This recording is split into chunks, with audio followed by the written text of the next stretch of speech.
8.3, we talked about the number E. That comes from a guy named Leonard Euler, and he came up with this number that is used a lot in some of the bank interest formulas, and that number is just like pi, it never ends. But it comes down to about 2.718. You don't ever actually have to remember that value, because if you remember, we said that right on top of your division sign, with my case would be, I think it's blue, mine, right? With blue, I can just go this and division sign, and well, of course, I should turn on my computer first and then do that. Again, let's try this again. Second division sign, and E will appear. It's there. The calculator knows its value. You don't need to know anything about it other than do that, okay? And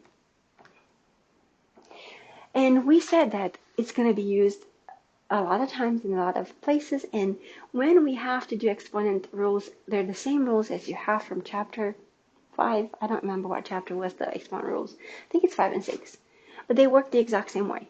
E to the third times e to the fourth is just going to be e to the seventh. We never replace that value. We never get a number out. We just apply the exponent rules. 10 e to the third divided by 5 e to the second. 10 divided by 5, 2. E 3 minus 2, because it's a division 1, so you can write the 1 or not write the 1. I don't mind it either way. In this case, I told you, remember, these 2 gets distributed. If it helps you, rewrite it like this. Just so you know that it gets distributed, this becomes 9 e to the negative 8x. Technically, you're not supposed to ever have a negative exponent, so this should become 9 over e to the 8x. But I will take both answers for you. However, if this is an ACT problem and you get this and that's the answer, you might get confused. So remember, if this is negative, it has to go under the line. Then we also talked about how you can use a calculator to get some values out. E to the second power, you just plug it in your calculator, you hit enter. We always use 2 decimals, so this becomes 7.39. And then I can do e to the negative 0.06, and this becomes 0.94. You just plug it in your calculator the way you would normally do anything else, and you will come up with your answers. Okay? We also talked about graphing these wonderful functions. And so if you go to y equals, and you go e to the negative 0.5 x minus 2 plus 1, and then we hit zoom 6.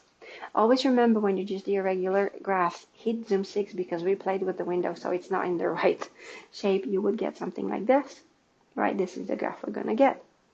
And then they want the domain and the range. Remember, e is an exponential function, which means your domain is always going to be all real. It will never be different. And your range starts right here. You get y and a 1, and now you look at your graph and you go, oh, all of my numbers are greater than 1. And then we're done with that. That's kind of how we graph. And there's more graphs in here, but I'm not going to graph them all because I feel like we've done a lot of graphing in class. We talked about this, and we said that sometimes the best way to get an interest in a bank would be to get it compounded continuously, which means at the end of every minute, every day, of every second, they keep adding, putting interest there, which is really great. And that has a formula. That was A equals P times E to the R times T. Everything stands the same. P is your initial amount or your principal, whatever you put in. R is your compound interest rate, written as decimal. T is your time in years. It works like that every time. Example 4 talks about the fact that you deposit $1,000. It's really the same example from, I think, 8.1. And then you get this 8%,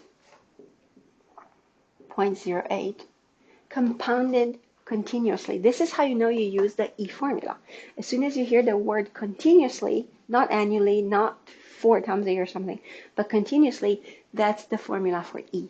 That's how you separate the two. And then it says, what is the balance after 1 year? Which is times 1. Your T is 1.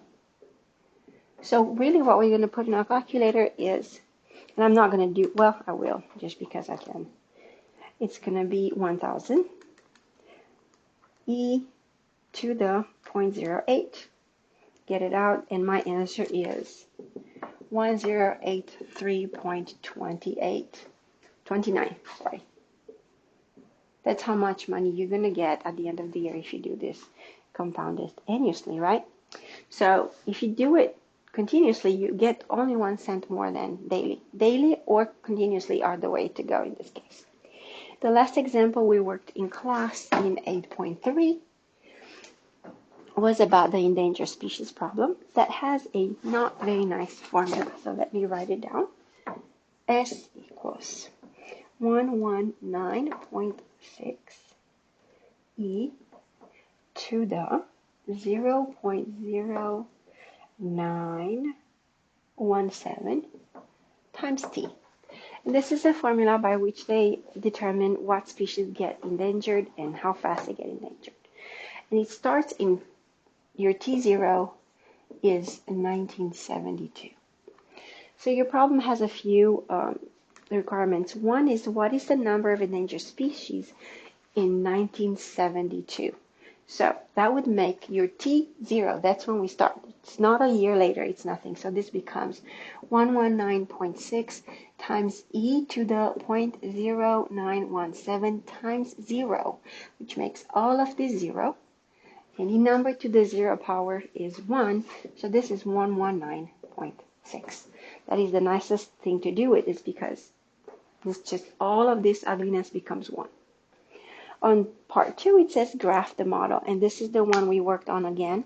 We went in here, we went 119.6 e to the 0.0917 x, and this is where we had to work with the window again. This is a real life problem. My x minimum is 0. My x maximum, I'm thinking of this and going, okay,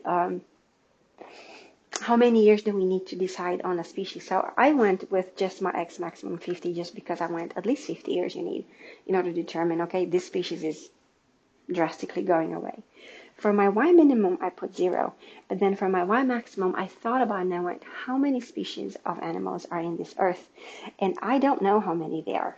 But I'm going to assume that at least 5,000. I'm going to go with 5,000 just because there's many animals in the world. And then I'm going to hit graph.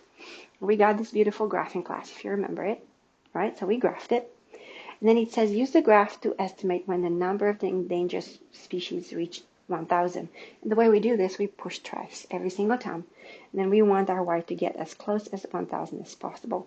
And we get, when y is 1,000, then we get about 23